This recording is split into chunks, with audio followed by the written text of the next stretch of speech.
All right, how's everybody doing today? My name is Crypto Corey.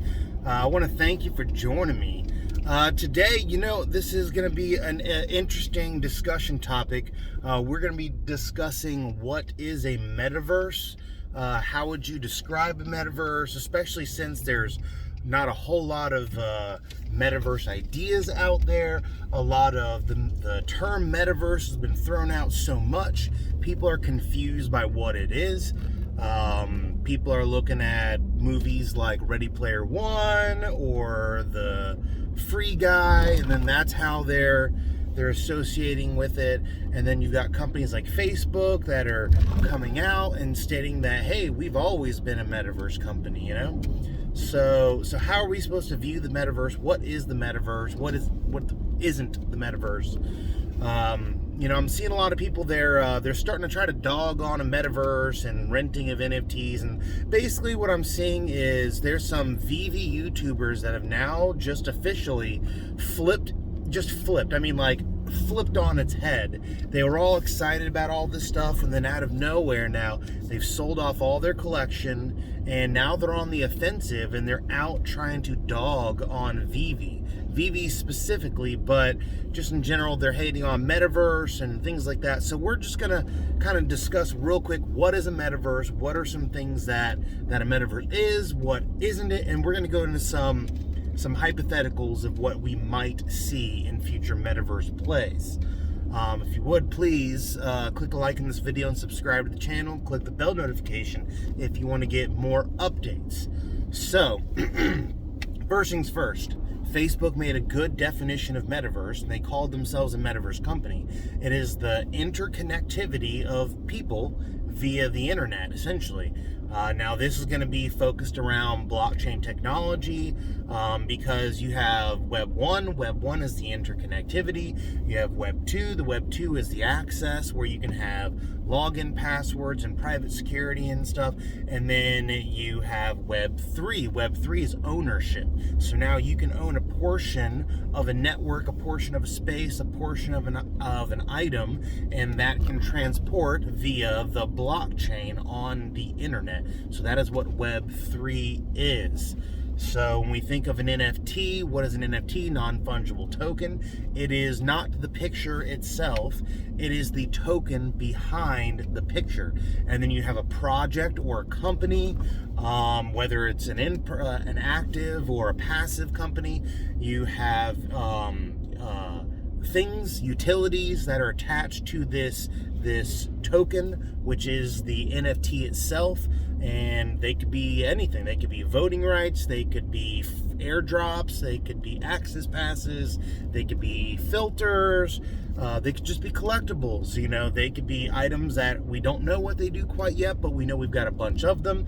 So when you look at NFTs and you're asking what is an NFT, non-fungible token, it could be a lot of things, but what you're really paying attention to is the actual token transaction ID and the blockchain that it is validated through. That's for digital ownership. That's what it's for. So now we're going to talk about what is a metaverse. So a lot of people, when they think of metaverse, they're thinking, and I heard this from this former Veve YouTuber who basically came on and stated hey, when I get home and stuff, I want to play Xbox Live and I'm going to play video games and blah, blah, blah, blah, blah. Why would I want to be in a metaverse? What is a metaverse going to do? Basically, he's dogging on a metaverse, and then he's going through mini games and things like that, saying, I don't want to play this, I don't want to play that. Well, I'm going to answer in an easy way, and then I'm going to get more complex. So basically, just because you don't like something, not everyone plays Bejeweled, but I can tell you boomers love the crap out of Farmville and Bejeweled. They play it like it's water. So if you were to attach NFTs to it and then attach a metaverse to where these people can interact and stuff, that's something that they would enjoy. And just because you don't enjoy it doesn't mean other people don't. And yes, some items, some companies, some projects, some metaverses are going to do very well, and some are not going to do as well. Some are going to have a niche market, and some are going to have mass adoption. So if we're going to go through what are other things that, what would you call a metaverse, I would say we're going to go through, and this is much more of how people think of it. They honestly think Ready Player One, which is VR. That is VR. So we're going to keep this in mind. Ready Player One is VR style. And then I know it's not a proper representation of AR, because technically if you watch the movie is that it's a video game character, and the glasses that he wears, he's still in the video game, so it's like a metaverse and a metaverse. But in reality, if you were going to basically put on a pair of glasses, augmented reality glasses, and then go about your day, and then there are items, things that are masked over top of the regular world, that would be an AR metaverse. So one thing that we know for certain, the two of them are not going to be, one's not going to win over the other. There's going to be multiple different types of metaverses. There's probably going to be metaverses where you meet in person, but it's a little bit more of like a chat room, but yet you can actually do specific things inside of that metaverse. No different than if you're playing either World of Warcraft, or you're in a formal chat room where you're playing card games or something. There's all kinds of ways to describe a metaverse. But if you want to know what is that smoking gun that everyone's talking about with this mass adoption that's going to make the whole world want to get involved into the metaverse, it's not going to be VR, so it's not going to be Ready Player One, especially because what a lot of people see is, if you look at the movie, there's a scene where everyone's kind of fighting, and they're trying to stop this person from, killing the hero of the movie, and if they stop the guy, then he doesn't win the keys to the Oasis, and this other guy's evil corporate guy trying to take over, without giving you too much away. But essentially, they're chasing him through the streets and stuff, and inside of the Ready Player One world, VR world, people are fighting and stuff, but when you watch the movie, people are like fighting in the middle of the streets and on sidewalks. That's not going to happen. You're not going to be sticking VR goggles, VR glasses while you're out and about, because you could walk into traffic, you could jump off a building, all kinds of bad stuff can happen if you're sitting there in a full masked VR setting. And a lot of people are like, hey, how are you driving and talking? Isn't this illegal and stuff? Well, just to let you know, I have lane assist, so I literally can just have hands free, and it will literally just drive on the road for me.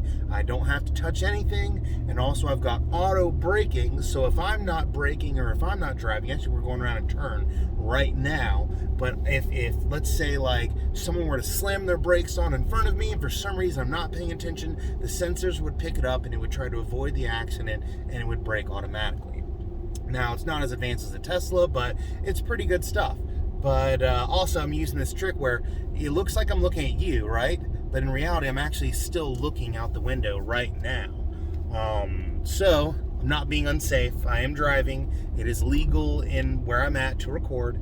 But, to go back to what the metaverse is truly going to be, it's going to be augmented reality, AR style. So in this augmented reality world, you're going to be able to pull up your apps, and your apps are going to be on a display in front of you, and you can pull up all kinds of stuff, and you can do various things from displaying pieces. So let's say we're in a cafe, and I'm talking with some friends, and maybe we're talking about the football game the night before, and the football game was something that we've minted on the blockchain, and you can get these highlight reels, or you can just view it. Not even that you own it, you can just view it, because there's going to be all kinds of free crap in the metaverse, and just free crap that you're going to own, that you could technically sell, but no one's going to want it.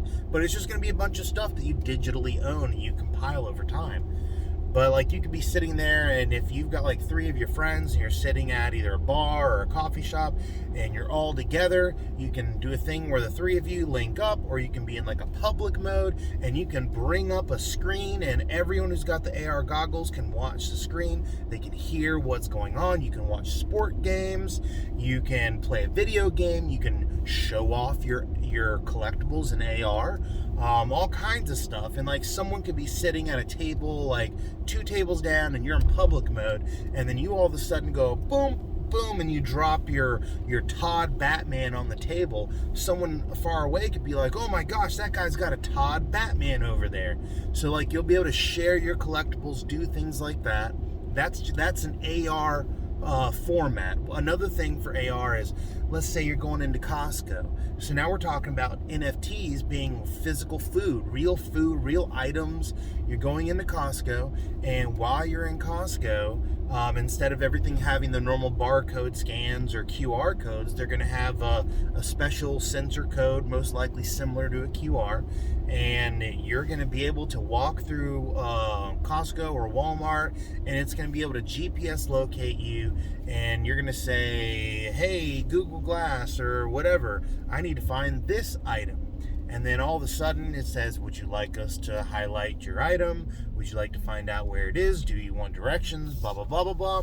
And then boom, out of nowhere in AR, there's a beam of light that is coming out of the floor all the way to the sky through the building. And you can walk up there and boom, right there's your item. You grab the item, you stick it into your shopping cart, and then right off the bat, it automatically knows that you had grabbed the item, you stuck it in your cart, and it has put it onto your shopping cart list. And when you walk out of Costco, boom, it's already paid for. You didn't have to do anything. You did it with microtransactions, not through a Visa transaction.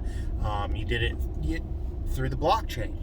So essentially that's another use case that's not even social. That's not even a social use case. That is a corporate retail-based use case for the metaverse, where NFTs would just be a box of cereal. Now, the NFT is useless because it's just a receipt at the end of the day, and you just have that receipt, and I guess you could try to sell the token for that, but in reality it's just going to be a compiled document for a centralized government to be able to look at, and they'll be able to see what you've purchased, what you've sold, and they'll be able to tax you accordingly and spy on you. Just to give you like a reality, this will be used for the government to be able to identify your wallets and to see what you're buying and spending and things like that, you know? But Metaverse, if we're talking about an AR setting, you're just gathering together. So you could be gathering together, playing one of these mini games, right? These useless, horrible mini games. But what you're really doing is you take your digital, Voltron, and you stick it down, and someone's got their digital Voltron, and you can make the Voltrons fight each other. Or you can sit there and I can put my DeLorean on the ground, and then you can put your kit on the ground, and we can, in a AR setting, we can race our cars around a park or around a designated track. So there's all kinds of things you can do with the mini game that is not just you sitting on your phone flipping cards and that's your version of a game. And the thing is, imagine a card game. Imagine an AR card game. You're standing apart from your friend, and you sit there and you've got your display of cards up right in front of you. He can't see it, but it's on your display, and you can send out a card, and just like in Yu-Gi-Oh!, just like when you're watching Yu-Gi-Oh! Or you're watching Pokemon, you throw your Pokeball, you play your card, whatever you want to talk about, and then your Pokemon pops up, your battle demon pops up, and then your 2 people go to battle. You got your scoreboard, you can play Mortal Kombat, you name it, the possibilities are there. But the thing will be is, instead of you having an Xbox Live or you to be on like a PlayStation Online, you will just be in the Veveverse, and you'll just select people in the Veveverse and you'll play them in various games. So you are going to have in-person VR and AR games. You are going to have all kinds of stuff. So when you try to sit there and take the metaverse and just say, oh, it means nothing. Like, no, in reality, it means everything. The question is, how long is it going to take for some of these things to show up? Some of these things are ready now, but companies aren't just going to shill this stuff out 2 weeks after they discover that it's digitally possible. It's going to take them 1 to 2 years to implement these projects, implement these technologies, build the right games, build the right experiences, and to get you to buy the AR glasses, or you can use your phone. Some people would just be using a phone just like you would in Pokemon Go. So there's all kinds of things that we have to get ready before we can truly immerse ourselves in a metaverse that everyone is going to be adopted to. And here's what I can tell you. Everything's based on financial gain. So these companies that are doing the metaverse plays, these companies are not small companies. Some of them, they're rug pulls if they're small companies, but these are like DC. This is Disney. This is Veve, which is now a pretty big company, moving forward. We got Sandbox. We've got Decentraland. I'm not saying one of these is going to win and the rest are going to lose. You can have multiple of these win. We could see the evolution of these could just be sections that you go to in a metaverse, like an open world concept Gotham City, and you're going through it, and then all of a sudden you can go over to Metropolis. There's all kinds of things that you can do, and then you can sit there and your avatar, you can translate and you can go to a neutral section of Metaverse called Cityscape or something, and you can run around the city as Batman, or you can run around the city as whatever avatar you have. But there will be some metaverses that when you go to enter into them, you have to have specific things. Like you might have to have a bat cow to be in the Warner Brothers metaverse. You never know. You don't know what we will and won't need, but we know that this is the beginning. So for any person, especially, like, I am not some genius of the metaverse. I'm just listening to what the projects are saying, all the different projects, and how they're talking about interoperability, how we're all going to be connected in the future in this way. We got to create servers that can handle this load. I mean, there's so much infrastructure that is being built right this second. For any person to come in and try to have a very negative view on what a metaverse is, it's just because they have no clue the possibilities and all the various things companies are trying. Now, some of these things I'm talking about today might come true, they might not come true. Companies are absolutely working on these because they're saying they're working on these in these exact ways. They're producing movies and media that is to portray this idea that they're trying to do. And it's a good idea for you to think, like, look at The Matrix, look at Free Guy, look at all these different movies that have been coming out over the years, getting us ready for digital interaction with each other. Now, some of these things will disconnect us. Some of these things will make us more interconnected. It's just an inevitability. It's no different than social media. You get on Facebook, and then all of a sudden now you just got people that you see from a distance. You rarely go talk to them anymore, and people feel more detached. But at the same time, how many of you actually would have kept up with your friends from high school if you were forced to call them on the phone? Like, you just wouldn't. You wouldn't be keeping up with them. If you didn't see them in person, you wouldn't even know how their life is going. But Facebook made that area of our lives more interconnected. And obviously some areas are more disconnected. So we really need to just take a step back. We need to relax, and we need to wait on development to happen. All of these things that I'm talking about are in current development. People are trying to make them. They're telling you they're trying to make them. They're being as clear as possible. They're just not giving you dates. They're not giving you exact details that you want to hear, but they're not lying.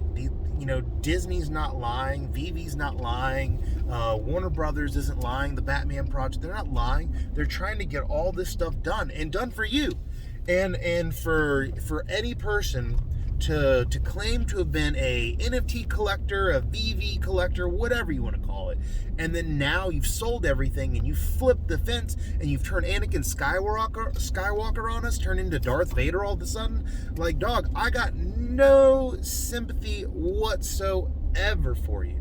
The only thing I have for you is just pay attention. Relax, pay attention. Yeah, you may have sold out, you've done some big things, but if you just relax, pay attention to the space, you'll see that in the future that this metaverse, this Web3 world that we're entering into, you are going to want to be a part of. That's it. That's all I got.